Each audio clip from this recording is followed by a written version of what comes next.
आप लोगों का बहुत बहुत स्वागत है इस चैनल पर। आज की कहानी एक ऐसी मर्डर मिस्ट्री है जो कि लगभग पिछले 72 सालों से एक पहेली बनी हुई है। पुलिस को आज भी उस मुजरिम की खोज है जिसने इस कत्ल को अंजाम दिया।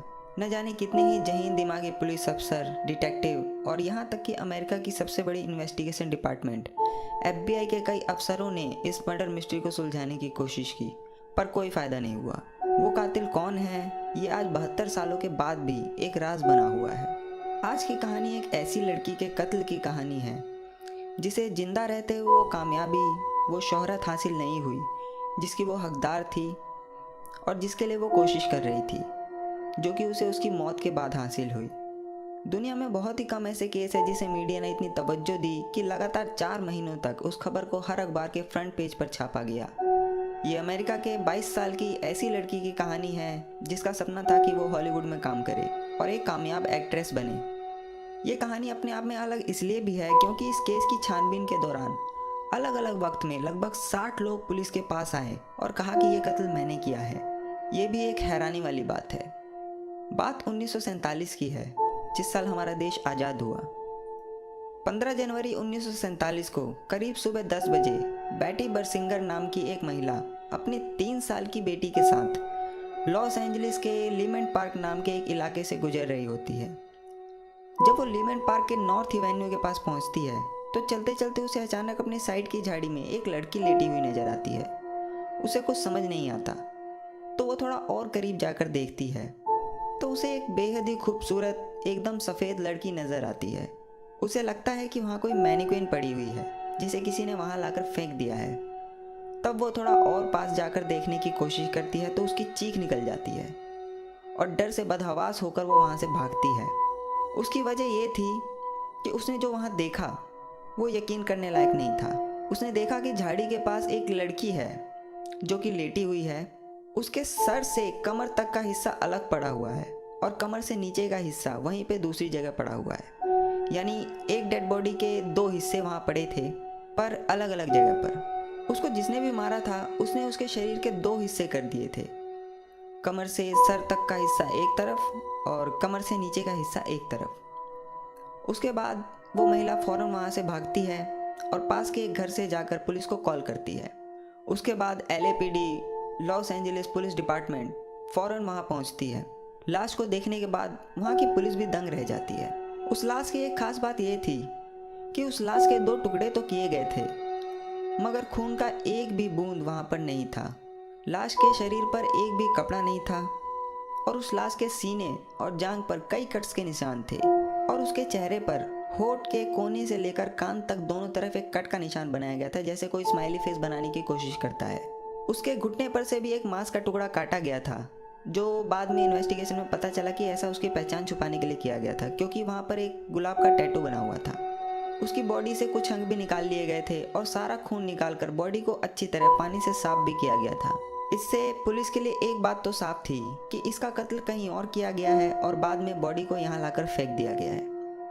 उसके बाद बॉडी को पोस्टमार्टम के लिए भेज दिया गया। पोस्टमार्टम में यह बात सामने आई कि मर्डर से पहले उसका बलात्कार भी किया गया था और उसके गले, हाथ और घुटनों पर रस्सी के निशान मिले, जिससे ये बात साबित होती है कि मर्डर से पहले बांधकर उसे बहुत ज़्यादा टॉर्चर किया गया था और बॉडी मिलने से तकरीबन 10 से 12 घंटे पहले उसकी मौत हुई थी।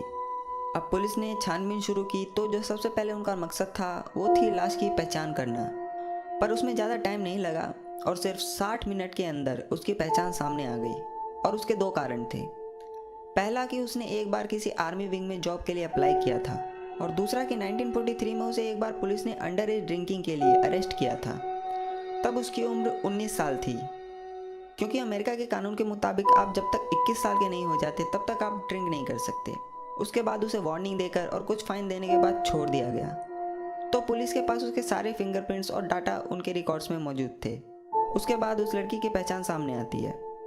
उस लड़की का नाम था एलिजाबेथ शॉर्ट, 22 साल की एक बेहद ही खूबसूरत लड़की। उसके बाद ये खबर पूरे अमेरिका में आग की तरह फैल गई। हर न्यूज़पेपर के फ्रंट पेज पर लगातार 4 महीनों तक यही खबर छापी गई। उसके बाद पुलिस ने और छानबीन की तो पता चला कि एलिजाबेथ का जन्म साल 1924 में बॉस्टन में हुआ था और ये 5 बहनें थीं। एलिजाबेथ इनमें से तीसरे नंबर की थी। इसके पिता क्लियो शॉर्ट एक गोल्फ पार्क में काम करते थे। जब एलिजाबेथ 5 साल की थी तब इसके पिता ने इन लोगों को छोड़ दिया और लॉस एंजलिस आ गए। उसके बाद इनकी माँ फीबी शॉर्ट ने इन लोगों को पाला। पिता के जाने के बाद इन लोगों का बचपन बहुत ही गरीबी में गुजरा। कभी कभी इन लोगों के पास खाने के लिए खाना भी नहीं होता था। बचपन से ही एलिजाबेथ का सपना था कि वो बड़ी होकर एक एक्ट्रेस बने, क्योंकि वो बहुत खूबसूरत थी, या फिर आर्मी के लिए काम करे। इसलिए उसने आर्मी में जॉब के लिए अप्लाई भी किया था। जब वो 15 साल की थी तब एलिजाबेथ ने अपने फादर को एक लेटर लिखा और उनसे पैसे मांगे। उसके पिता उसको पैसे भेजते हैं। फिर उसके बाद वो कैलिफोर्निया आ जाती है अपने फादर के पास। पर फिर उन दोनों की बनी नहीं और एलिजाबेथ ने अपने फादर का घर छोड़ दिया और वहीं कहीं और रहने लगी और एक बार में वेट्रेस का काम करने लगी। क्योंकि उसके पास पैसों की कमी थी तो वो खाने के लिए रोज़ नए नए बॉयफ्रेंड बनाती थी और वो बहुत ही आज़ाद ख्यालों की थी। उसका ये रोज़ का काम था कि नए नए बॉयफ्रेंड बनाना, उनके साथ घूमना, शराब पीना और हॉलीवुड में फिल्मों के लिए ऑडिशन देना। क्योंकि वो बेहद खूबसूरत थी तो उसे बॉयफ्रेंड ढूंढने में भी कोई परेशानी नहीं होती थी। इसी बीच उसकी एक रिलेशनशिप भी सामने आई जो कि काफ़ी दिनों तक चली। जिसके साथ उसका रिलेशनशिप था वो यूएस आर्मी एयरफोर्स में एक अफसर था। उसका नाम था मैथ्यू माइकल गॉर्डन। इन दोनों के बीच काफ़ी दिनों तक एक अच्छी रिलेशनशिप चली और मैथ्यू ने एलिजाबेथ को एक लेटर में शादी के लिए प्रपोज भी किया था और एलिजाबेथ ने तुरंत उसका जवाब हाँ में दिया था। पर बाद में एक प्लेन क्रैश में उसकी मौत हो जाती है। एलिजाबेथ के कत्ल के बाद पुलिस ने मैथ्यू के परिवार वालों से भी इस बारे में बात की, पर उन लोगों ने इस रिलेशनशिप की बात को मानने से इनकार कर दिया। ये केस मीडिया में बहुत पॉपुलर हो गया था, तो मीडिया ने एलिजाबेथ शॉर्ट को एक नया नाम दिया, क्योंकि वो ज़्यादातर काले रंग के कपड़े पहनती थी और अपने बालों में डालिया नाम का एक खूबसूरत फूल लगाया करती थी। इसलिए उसे जो नाम दिया गया वो था द ब्लैक डालिया। इसके बाद ये नाम पूरे अमेरिका में फैल गया। कई लोग कहते हैं कि 1946 में एक बहुत ही पॉपुलर मूवी आई थी जिसका नाम था द ब्लू डालिया। शायद इस वजह से भी उसका ये नाम पड़ा। इसी बीच पुलिस को अपनी इन्वेस्टिगेशन में कातिल का कोई सुराग नहीं मिला था। बस उनकी पड़ताल में एक ही चीज़ साबित हुई थी कि जिसने भी ये मर्डर किया है वो कोई प्रोफेशनल डॉक्टर ही है, क्योंकि जिस तरीके से बॉडी को 2 भागों में काटा गया था और उसके फेस पर बड़ी ही सफाई से जो कट का निशान बनाया गया था वो एक सर्जिकल ब्लेड से काटा गया था और ये काम कोई प्रोफेशनल सर्जन ही कर सकता है। उसके बाद अमेरिका की सबसे बड़ी इन्वेस्टिगेशन डिपार्टमेंट FBI को भी इस केस में शामिल किया गया। FBI ने भी सब कुछ खंगाल लिया पर उन्हें भी कुछ नहीं मिला। FBI ने यूनिवर्सिटी ऑफ सदर्न कैलिफोर्निया के लगभग 300 मेडिकल स्टूडेंट से बात की कि कहीं उन्हें कोई कनेक्शन मिल जाए, पर कोई फ़ायदा नहीं हुआ। और मीडिया जिस तरीके से इस केस को हाईलाइट कर रही थी उसकी वजह से इस केस को सॉल्व करना लॉस एंजलिस पुलिस डिपार्टमेंट और FBI के लिए और ज़्यादा चैलेंजिंग होता जा रहा था। उसके बाद पुलिस के पास अचानक से अलग अलग वक्त में लोग आने लगते हैं और कहते हैं कि ये कत्ल मैंने किया है। पुलिस को भी लगता है कि चलो अब ये केस सॉल्व हो जाएगा। पर जब उन लोगों के बयान दर्ज किए गए और पड़ताल की गई तो उन लोगों के टाइम, उनकी लोकेशन उस केस के हिसाब से मैच नहीं हुए और फिर बाद में पुलिस को उन लोगों को छोड़ना पड़ा। ऐसे लगभग 60 लोग पुलिस के पास आए। बाद में पता चला कि वो लोग सिर्फ पॉपुलर होने और ताकि न्यूज़पेपर में उनकी तस्वीर छपे इसलिए आते थे। और ये इन्वेस्टिगेशन चल ही रही थी कि इसी बीच लॉस एंजलिस के न्यूज़पेपर के पास एक कॉल आता है और वो कहता है कि आप जिसे ढूंढने की कोशिश कर रहे हैं वो कातिल मैं हूँ और मैंने ही ब्लैक डालिया का खून किया है। अगर आपको यकीन नहीं होता तो आपको एक कुरियर मिलेगा जिससे आपको यकीन हो जाएगा। उसके बाद 23 फरवरी 1947 को बॉडी मिलने के 9 दिन बाद उस न्यूज़पेपर के पास एक कुरियर आता है जिसमें वो कातिल एलिजाबेथ शॉर्ट के कुछ पर्सनल चीज़ें भेजता है। उस कुरियर में एलिजाबेथ की कुछ तस्वीरें, उसका बर्थ सर्टिफिकेट, उसका बिजनेस कार्ड और एक एड्रेस बुक था जिसमें से कुछ पेज गायब भी थे। उसके बाद ये बात FBI को बताई जाती है और FBI उन सभी चीज़ों को फॉरेंसिक एक्सपर्ट के पास भेज देती है और उस एड्रेस बुक में लिखे गए लगभग 75 सस्पेक्ट को पुलिस उठा के पूछताछ करती है। पर इसमें भी पुलिस को कोई कामयाबी हासिल नहीं हुई। ज़्यादातर लोगों का कहना था कि वो ब्लैक डालिया से कुछ समय के लिए ही मिले थे। कोई उसे डेट पर मिला था तो कोई बार में। उसके बाद वो कातिल एक लेटर और भेजता है जिसमें लिखा था कि मुझे ढूंढने की कोशिश मत करना। बाद में ऐसे 13 लेटर्स वो पुलिस के पास भेजता है और सभी लेटर से पेट्रोल की मदद से सारे फिंगरप्रिंट्स मिटा दिए गए थे। मगर एक लेटर में फोरेंसिक टीम को फिंगरप्रिंट मिलता है और बाद में उस फिंगरप्रिंट को सारे सस्पेक्ट से मिलाकर देखा गया पर किसी से भी वो फिंगरप्रिंट मैच नहीं हुआ। उसके बाद ये इन्वेस्टिगेशन ऐसे ही चलती रही और बाद में ये लेटर आने का सिलसिला भी खत्म हो गया और धीरे धीरे ये केस ठंडा पड़ गया। आज लगभग 73 साल हो गए हैं इस केस को, पर पुलिस को कोई कंक्लूसिव एविडेंस नहीं मिला उस कातिल के बारे में। पिछले 73 सालों में जो भी पड़ताल हुई उनमें से 3 ऐसे सस्पेक्ट थे जो इसके गुनहगार हो सकते थे। पहला सस्पेक्ट था रॉबर्ट रेड मैनली, जो कि एक बिजनेसमैन था। वो ब्लैक डालिया से उसकी मौत से 1 महीने पहले ही मिला था और पिछले 1 महीने से इन दोनों की रिलेशनशिप चल रही थी। रॉबर्ट ने एलिजाबेथ को एक डेट के लिए सैन डिएगो बुलाया था। डेट खत्म होने के बाद रॉबर्ट एलिजाबेथ को अपनी गाड़ी से 9 जनवरी 1947 को शाम को लगभग 6 बजे लॉस एंजलिस के एक बिल्टमोर होटल में छोड़ता है। और ये आखिरी दिन था और आखिरी जगह जब एलिजाबेथ को किसी ने भी जिंदा देखा था। उसके 7 दिन बाद उसकी लाश लीमेंट पार्क में मिलती है। उसके बाद FBI ने रॉबर्ट को उठाया और पूछताछ की और उसका लाई डिटेक्टर टेस्ट भी कराया, पर वो उसमें पास हो गया। पुलिस को लगा कि रॉबर्ट ने ही 9 से 15 तारीख तक उसे कहीं रखकर टॉर्चर किया और बाद में उसका मर्डर कर दिया। 1954 में उसका नारकोटिक टेस्ट भी कराया गया और वो इसमें भी क्लियर हो गया और पुलिस के हाथ कुछ नहीं लगा। हालांकि 9 जनवरी 1986 को उसकी एक एक्सीडेंट में मौत हो गई, ठीक उसी तारीख को जिस दिन ब्लैक डालिया को आखिरी बार देखा गया था। ये भी एक चौंकाने वाली बात है।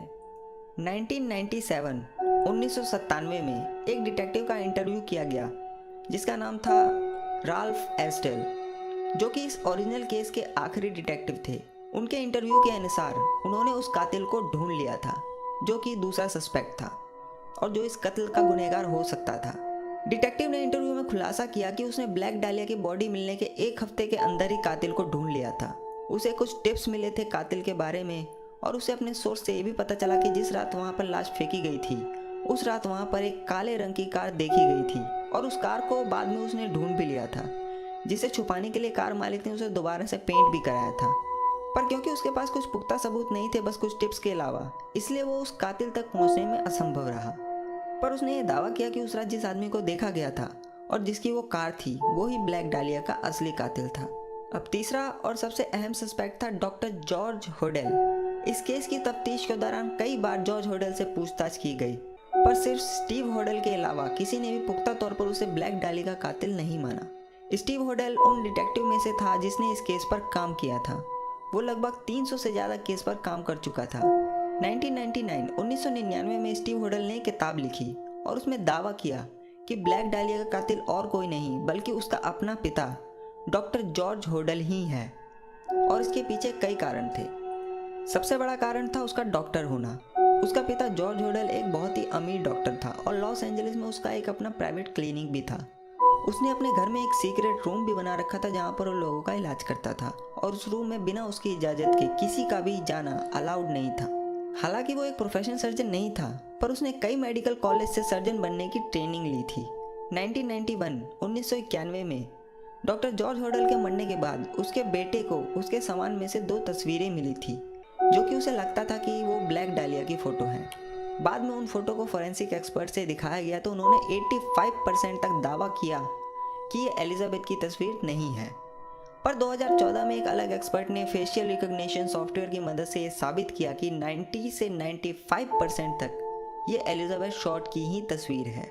ये फ़ोटो मिलने के बाद स्टीव होडेल ने इस केस के बारे में और ज़्यादा छानबीन करी तो उसे पता चला कि उसके पिता जॉर्ज होडेल और ब्लैक डालिया के बीच लव रिलेशनशिप थी और एक बार वो दोनों डाउनटाउन लॉस एंजलिस के एक होटल में साथ भी देखे गए थे। स्टीव होडेल ने दावा किया कि जॉर्ज होडेल ने ब्लैक डालिया के मर्डर के 3 हफ्ते बाद 10 फरवरी 1947 को जीन फ्रेंच नाम की एक और लड़की का मर्डर किया था। उसकी मौत का कारण भी बिल्कुल ब्लैक डालिया जैसा था और उसकी बॉडी भी एक पार्क में खाली जगह पर मिली थी और उसकी बॉडी पे लाल रंग की लिपस्टिक से 2 अल्फ़ाबेट लेटर BD लिखा हुआ था जो कि शायद ब्लैक डालिया को इंडिकेट कर रहा था। बाद में उस शब्द BD को कई हैंड राइटिंग एक्सपर्ट को दिखाया गया और काफ़ी एक्सपर्ट ने माना कि वो हैंड राइटिंग सेम उस हैंड राइटिंग से मैच होते हैं जो लेटर्स कातिल ने पुलिस के पास भेजे थे। एक जगह उसने ये भी दावा किया कि डॉक्टर जॉर्ज होडेल ने 9 जनवरी 1947 को अपने घर की मरम्मत कराने के लिए बजरी की कई बोरियां मंगाई थी, ठीक 1 हफ्ते पहले जिस दिन आखिरी बार एलिजाबेथ शॉर्ट को देखा गया था। और पुलिस के मुताबिक ये बात भी पता चली कि ब्लैक डालिया की बॉडी के पास उन्हें कुछ खाली बोरियां भी मिली थी जो कि शायद उस लाश को वहां लाने के लिए इस्तेमाल की गई थी। जॉर्ज होडेल के पास एक काले रंग की 1936 पैकर्ड कार भी थी जो कि बिल्कुल सेम कार थी जो उस रात वहां पर देखी गई थी। स्टीव ने यह भी बताया कि जॉर्ज होडल का एक दोस्त था मैन रे नाम का, जो कि एक आर्टिस्ट था, और जिस हालत में ब्लैक डालिया की लाश मिली वो मैन रे की कुछ पेंटिंग से प्रभावित थी, और जॉर्ज होडल भी एक आर्टिस्ट बनना चाहता था।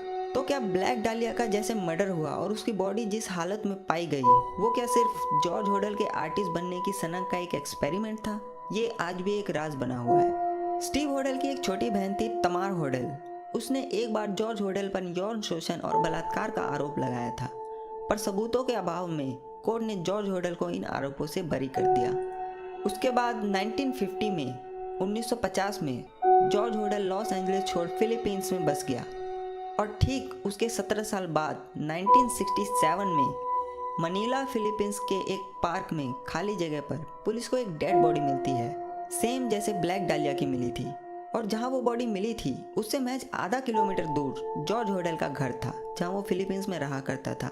इसे सिर्फ एक संयोग नहीं कहा जा सकता। बाद में एक न्यूज़ रिपोर्टर ने भी इस केस को स्टडी करने का फैसला किया, तो उसे केस की जो फाइलें दी गई उसमें सारे सस्पेक्ट की तस्वीर लगी थी, और जो फोटो पहले पेज पर लगी थी वो थी डॉक्टर जॉर्ज होडल की। उसे ये भी पता चला कि जॉर्ज होडल जब तक अमेरिका में था LAPD उसकी जासूसी करवा रही थी, और पुलिस ने उसके घर में माइक्रोफोन भी छुपा रखे थे ताकि उसकी बातों को सुन सके। लॉस एंजलिस पुलिस डिपार्टमेंट ने लगातार 40 दिनों तक जॉर्ज की बातें सुनी थी, पर उस रिपोर्टर को वो रिकॉर्डिंग्स वहाँ नहीं मिली। बस उसे एक रिकॉर्डिंग क्लिप मिली जिसमें उसने जॉर्ज होडल को ये कहते पाया कि मान लो कि ब्लैक डालिया को मैंने ही मारा है, पर वो इसे कभी साबित नहीं कर पाएंगे क्योंकि उसके लिए उन्हें मेरी सेक्रेटरी से बात करनी होगी, और अब वो उससे बात नहीं कर सकते क्योंकि वो तो मर चुकी है। बाद में ये सारी बातें उस रिपोर्टर ने अपने अखबार में छापी। उसके बाद 1950 में पुलिस ने किसी भी नतीजे पर नहीं पहुंचने के कारण इस केस को बंद कर दिया। उसके कुछ सालों बाद इस केस पर फिर से इन्वेस्टिगेशन हुई, पर कोई फायदा नहीं हुआ क्योंकि वो सारे सबूत, वो लेटर्स जो उस कातिल ने पुलिस को भेजे थे, और वो सारी रिकॉर्डिंग्स एक बड़े ही फिल्मी अंदाज में पुलिस डिपार्टमेंट से गायब हो गए। उस वक्त LAPD का करप्ट होने की बात भी कई बार उठी, मगर उस केस का असली गुनहगार कौन है ये कभी पता नहीं चला। आज लगभग 73 साल हो चुके हैं, मगर उस कातिल का इंतजार पुलिस को आज भी है। अमेरिका के इतिहास में कुछ ही ऐसे केस हुए हैं जो कभी अपने अंजाम तक नहीं पहुंचे, और ब्लैक डालिया का केस भी उन्हीं में से एक है। इस कहानी को सुनने के बाद मुझे लगता है कि आप लोगों के दिमाग भी चलने लगे होंगे, तो कमेंट बॉक्स में लिखें कि आपके हिसाब से ब्लैक डालिया का कातिल कौन है। अगर आपको कहानी पसंद आई तो वीडियो को लाइक करें, और अगर आप लोग इस चैनल पर नए हैं तो इस चैनल को सब्सक्राइब करें। मैं आपसे मिलूंगा अगली कहानी में। Thank you very much.